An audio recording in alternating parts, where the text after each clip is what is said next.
English learners. Welcome to the English podcast. Today, we're going to discuss the ongoing war. My name is Mother Teresa.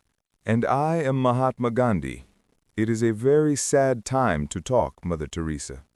When we look at the world today, we see much fire and many tears. I want to ask you a simple question. What happened on the morning of February 28, 2026? Mahatma Gandhi, that was the day the shadow war ended and a real war began. For many years, these countries fought in secret, but on that morning, the United States and Israel launched a massive attack called Operation Epic Fury. They used many airplanes and missiles to hit targets all across Iran, including the capital city, Tehran. I heard the news was very shocking because of who was hurt. For our English learners, the supreme leader is the most important boss of the country. Is it true he is gone? Yes, Mahatma Gandhi. The supreme leader, Ali Khamenei, was killed when missiles hit his compound. It is a great tragedy because his daughter, his son-in-law, and even his granddaughter were also killed in the strike. When a top leader dies like this, it creates a power vacuum, which means there is no one clearly in charge, and people are very afraid. This is very heavy for the heart. In my life, I always said that violence only brings more violence. Now I see that Iran has hit back. They call it a retaliation. Mother Teresa, can you explain what Iran did after they were attacked? They launched Operation True Promise 4. They fired hundreds of drones and missiles at Israel and at American military bases in the Gulf. They hit places in Qatar, Bahrain, and Kuwait. In Abu Dhabi, a person died because of the metal falling from a destroyed missile. For those learning English, a drone is like a small airplane, but there is no pilot inside. Iran is very famous for its Shahed 136 drones. They are cheap, which means they do not cost much money, but they can do a lot of damage because Iran sends hundreds of them at the same time to confuse the defense systems. That is true, Mahatma Gandhi. Even in Dubai, where many people go for vacations, there was smoke at the airport and fire near the big hotels. People were very scared because they could see the war in the sky. Mother Teresa, many people ask, why did this start? The sources say it is because of Iran's nuclear program. Can you explain uranium enrichment in simple words for our students? I will try, Mahatma Gandhi. Uranium is a metal from the earth. To use it for electricity, you only need to make it a little bit strong, about 3 to 5%. This is called enriching. But if you make it very, very strong, over 90%, you can make a nuclear bomb. I see. And the news says that Iran had reached 60% purity. The United States and Israel were very afraid because their scientists said that at 60%, Iran could have a bomb ready in less than 1 week if they wanted to. That fear is what led to the bombs. But there is another side to this war that breaks my heart. In the town of Minab, a missile hit a primary school for girls. 168 children died. The United States said it was an accident, but for the families, it is a pain that never goes away. This is why I believe non-violence is the only way.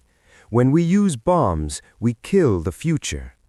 Mother Teresa, you also know the pain of war. I remember in 1982 you went into the middle of a war in Lebanon to save children. Yes, Mahatma Gandhi.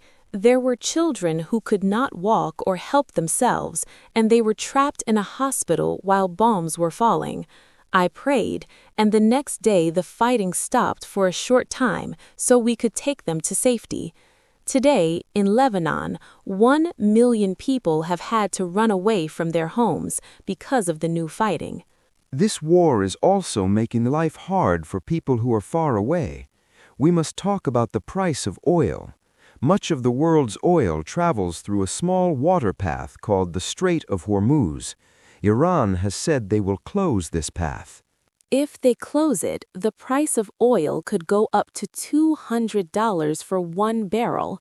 For our English learners, this means that the money you use for food or gas for your car will not be enough because everything will become very expensive. This is called inflation. It shows we are all connected. Even in India, where I am from, the government is worried about the 7 million Indian workers who live in the Gulf countries. They want to bring them home safely. It is a very complicated story, Mahatma Gandhi. Some people say the United States wants a regime change. This means they want to remove the current government of Iran and put in a new one. But history shows that when you do this, like in Iraq or Afghanistan, it often leads to many years of chaos, which means no order and no safety. It is easier to destroy than to build. We see that the internet is blocked in Iran right now. Families can't even call each other to say they are okay. It is a time of great silence and great fear.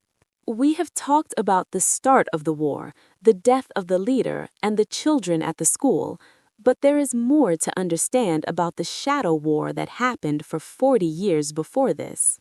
Yes, and we should talk about how other countries like Russia and China are watching this. They are very worried about the oil and the trade. There are also secrets about how the military is organized, like the Mosaic Defense. This is a plan where small groups of soldiers can keep fighting even if their main office is destroyed. We have so much more to discuss, Mother Teresa. The world needs to know the truth behind these events. Let us continue our conversation. There are many more layers to this story that we must share with our English learners. Welcome back, English learners. We are continuing our conversation about the ongoing war. In our last talk, we discussed how this direct conflict began in February 2026. Now, Mahatma Gandhi, I want to look deeper into how this war is being fought because it is very different from wars in the past. You're right, Mother Teresa. Many people look at the news and see big airplanes and missiles. But for our students, we should explain the word drones. These are small flying machines with no pilots inside. Iran is using many of these, like the Shahed 136, which carries 50 kilograms of explosives in its nose. They are very cheap. They do not cost much money, but they are very effective. That is true. Even though they are cheap, they can cause a lot of damage to very expensive things. Iran is targeting radars first. A radar is like the eyes of the military. When the radars are destroyed, the military becomes blind, and then the bigger missiles can hit their targets more easily. It is a very clever but scary way to fight. The sources also mention something called the Mosaic Defense. For our learners, a mosaic is a piece of art made of many small stones. In this war, it means the Iranian military is divided into 31 small groups, one for each part of the country. Yes, and this is why the war did not stop when the supreme leader, Ali Khamenei, was killed. Even without a top boss in the capital city, these 31 groups can fight independently. They are now attacking American military bases in Qatar, Kuwait, and the UAE. This makes the situation very unstable. As we talk about these strategies, I am reminded that history often has many sides. For example, in my own life, people think of me only for nonviolence. But some historians, like Dr. Vikram Sampath, say that the 1946 naval mutiny, where Indian sailors revolted against the British, was actually a major reason why the British finally left India. I understand what you mean, Mahatma Gandhi. Every person has a dark side or a more complex story. In the sources, some people criticize my work in the Nirmal Fudai ashram. They say that because I believed suffering brings you closer to God, we did not always give enough painkillers to the sick. They even called me the angel of hell. It is a reminder that in war and in life, things are rarely just black and white. That is a very deep thought. We must look at the truth emotionlessly to really learn. While we see the high-tech drones and the military plans, we must also look at the human cost. We talked about the school in southern Iran where 168 children died. Whether it was an accident or not, those families are now broken. My heart remains with those who suffer. In 1982, during a war in Lebanon, I went into a war zone to rescue 37 disabled children who were left alone in a hospital.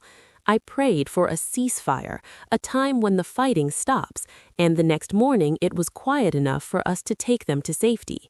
Today, over 1 million people in Lebanon are running from their homes again. It is a cycle of pain, and this pain is moving across the world through the economy. Much of the world's energy travels through the Strait of Hormuz. Iran has threatened to close this water path. If they do, the price of oil could reach $200 for 1 barrel. For our English students, this means the money in your pocket will buy less. In India, where 88% of oil is imported, food and travel will become very expensive. This is called imported inflation. We see that the world is watching. China is very worried because they need this oil for their factories. Russia is also involved, giving secret information or intelligence to help Iran know where to hit. It feels like the whole world is connected to this one conflict. Even if you are far away, the war is touching your life through the internet, the prices of gas, and the news you read. We have discussed the secret mosaic military, the technology of cheap drones, and the difficult truths of history. It is a lot for our friends to understand, but it is necessary to know the truth. Let us continue. We still need to talk about what happens when a country has no leader and whether the people will rise up to change their own government. I agree. There is much more to explore about the future of this war and the search for peace. Mahatma Gandhi, as we continue our look at this difficult war, we must see that it is not just a fight between 3 countries. The whole world is watching, and some of the biggest nations are in a very tough position. Let's talk about China. China is the largest buyer of oil in the world. How do you think they are feeling about this conflict? Mother Teresa, China is very worried. They get about 33% of their oil from the Middle East. They have a 25-year partnership with Iran, but they usually follow a policy of non-interference. This means they don't like to get involved in other people's wars. But now, with the Strait of Hormuz being threatened, China's factories and its economy are at risk. It is true, and we must also think of our brothers and sisters in India.